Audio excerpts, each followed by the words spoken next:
ইতালির ভেনিসে 3 দিন ব্যাপী জমকালো আয়োজনের মধ্য দিয়ে বিবাহ বন্ধনে আবদ্ধ হয়েছেন বিশ্বের অন্যতম শীর্ষ ধনী অ্যামাজনের প্রতিষ্ঠাতা জেফ বেজোস ও সাবেক সাংবাদিক লরেন্স সানচেজ। গত বৃহস্পতিবার শুরু হয় বেজোস ও সানচেজের বিয়ের আনুষ্ঠানিকতা, যা শেষ হয় শনিবার বিকেলে।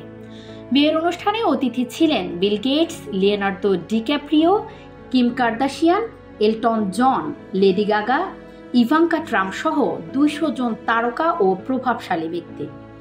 বিয়ের আনুষ্ঠানিকতা হয় মধ্যযুগীয় গির্জা মাদোনা দেল আর্তেও ও ভেনিসের আর্সেনালে অবস্থিত প্রাচীন এক জাহাজ কারখানায়। সানচেজ তার বিয়ের কয়েক ঘন্টা পর আগের সকল ছবি ইনস্টাগ্রাম থেকে মুছে ফেলেন। মাত্র 2টি ছবি সানচেজ রেখে দিয়েছেন। ছবি দুটোর মধ্যে একটি হচ্ছে তার বিয়ের পোশাকের ছবি, অন্যটি নবদম্পতি হিসেবে বেজোসের সঙ্গে একটি ছবি। এমনকি সানচেজ তার সারনেম পরিবর্তন করে লরেন্স সানচেজ বেজোস রাখেন।